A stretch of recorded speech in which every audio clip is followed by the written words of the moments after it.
back with more from John Steinberg, president and COO of BuzzFeed. Now, do people understand that what really may have happened here is that you cracked the code, that you figured out why journalism can thrive?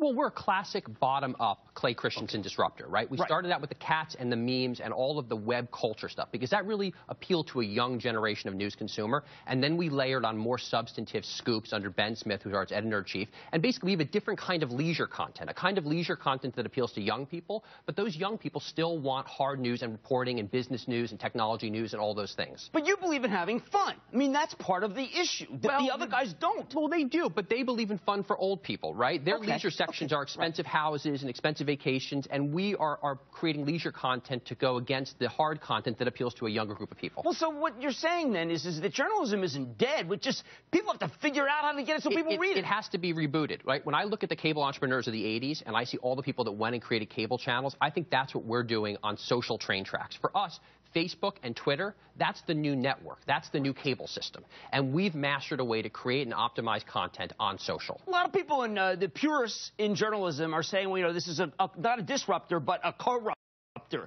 And yet when I look at what people read about, what you guys say, you're like Mad Men, and it's TV.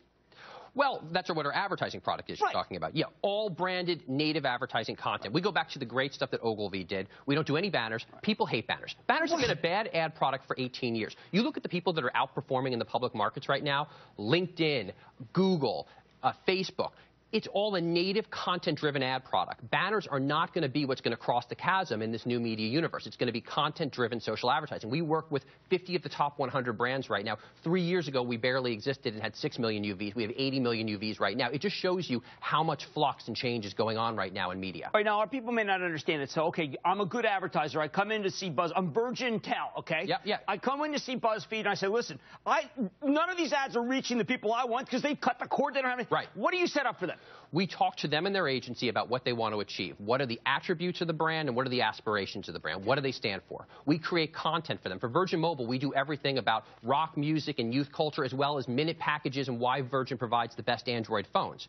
We create this pool of content for them, and in real time, we show the pieces of content that are being shared the most. We feed the winners, and we starve the loser content. And you see that because you've got an up-to-date bank. It tells you exactly what's happening, Everything on BuzzFeed is optimized. Every piece of content, whether it's editorial or branded or from our community, we look in 15-minute increments, and our system gives more promotion to things that are being shared. Is that why you moved, Better Call Saul? Is that why Saul was down at the bottom and then people just love the Saul? Everything moves. Reference to Breaking Bad. Everything moves around on the site. That's what happened. The writers get to write what they think is a scoop or they think is interesting, and it has to be shared for it to get additional promotion. That's a really high standard. People only share things that they're proud of, that make them look good, that are things that they want to stand for. So it's the same thing with the advertising content as well. It dramatically outperforms banners. I charge the same price that banners get, and then we measure with Nielsen. And this stuff has lifts of hundreds of percentages in terms of purchase consideration, interest in buying. We've done study after study. The banner is dead, Jim.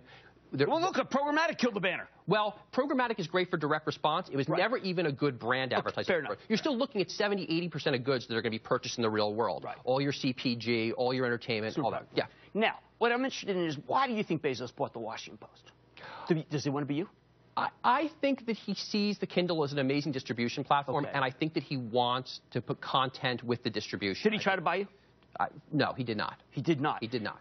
Reason to go public versus being acquired by another company, which has been the way that, say, Huffington, Huffington. We're building a really big company, and in fact, I'm more focused on what we should be acquiring than being acquired at this point. That's really where our mind is. We're profitable. We have plenty of cash. There's many different avenues to raise more capital if we want to be more aggressive in terms of acquisitions. But right now, we just want to keep getting bigger. International is a big focus. We opened our UK office.